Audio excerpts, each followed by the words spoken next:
Dear students, today we start the virtual lectures for the subject of FODE.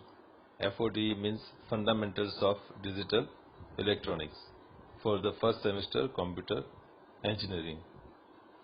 Now, as per the Gujarat Technological University course curriculum, the subject code is 3310702. So in this subject, it will be for the computer engineering and information technology for the first semester students, and for the biomedical engineering, this subject will teach in second semesters. Now we have discussed about the teaching scheme. This fundamental of digital electronics, weekly 3 lectures and the 2 hours of the practical session. Its credit is 5. Now its end semester examination is a 70 mark, and its progressive assessment is a 30 mark. It means internal submission mark is a 30 and practical mark is a 50. Total weightage is 150 marks. Now in this subject, total 5 unit is there. It means 5 chapters are there. The first one is a binary system, second binary logic and Boolean algebra, Boolean functions and implementations, basics combinational logic and combinational logic using MSI and LSI. Total semesters hour of the teaching is bifurcated in each unit is total 42, and total marks is 70, which will be divided like unit 1 is a 10 mark, unit 2 is a 12, 3 is a 14 marks, 4 is a 16 marks, and 5 is a 18 marks. So total is a 70 mark. Now individual topic or unit. The first unit is binary system. In these chapters we discuss about the binary system, digital electronics, binary numbers, conversions, complements, and binary codes. In second chapter is the binary logic and Boolean algebra. We discuss about the different binary logic gates, and Boolean algebra functions and its forms. For unit 3 is a Boolean function implementations. In these chapters we discuss broadly about the Carnot map and its various methods, and then after universal gate in detail. And unit 4 is a basic combination logic. In this chapter we discuss about the design aspects of the combinational logic, adder circuit, subtractor circuit, and code conversion circuit. In fifth chapter is a combinational logic using MSI and LSI. In these chapters we discuss about parallel adder, then decoder, encoder, multiplexers, and demultiplexers. So these 5 units we are discussing deeply one by one in this virtual lecture series. Now we have to discuss about what are the digital electronics and its system can we discuss. So here we discuss about the digital electronics is a branch of electronics which deals with the digital format of data and codes. It means digital electronics is discussed the branch of electronics, and we discuss about the data which are possibly in a binary system which will be understood by the computer systems. It is 0 and 1. 0 means low logic and 1 means high logic. Digital electronic system use digital system that's composed to mathematical features to work. So any work in a mathematical calculations we are converted into digital signals and used in a digital electronics system. Here 1 as a true, then 0 as a false are called the bits. So these bits either 0 and either 1. So group of bits are named as a byte. So number of bits become a byte.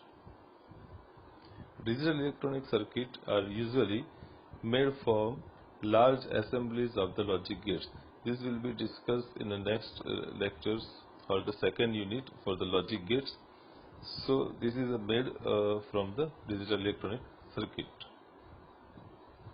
Digital describes electronics technology that generates, stores and processes the data in terms of two states, 1 and number 0. It means the binary number 0 and the 1. These two states are used to process data in a digital electronic system. So a modem is used to convert the digital information in your computer to analog systems for your device. It means your device requires the analog system, so computer converter can convert the digital signal into analog signal, and same way they convert the analog signal to digital information for your computer. So this way converter can be required for digital to convert analog or analog to digital.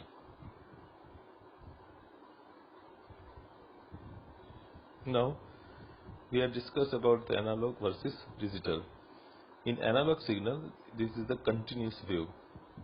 So this wave is a continuously flow like a sine wave.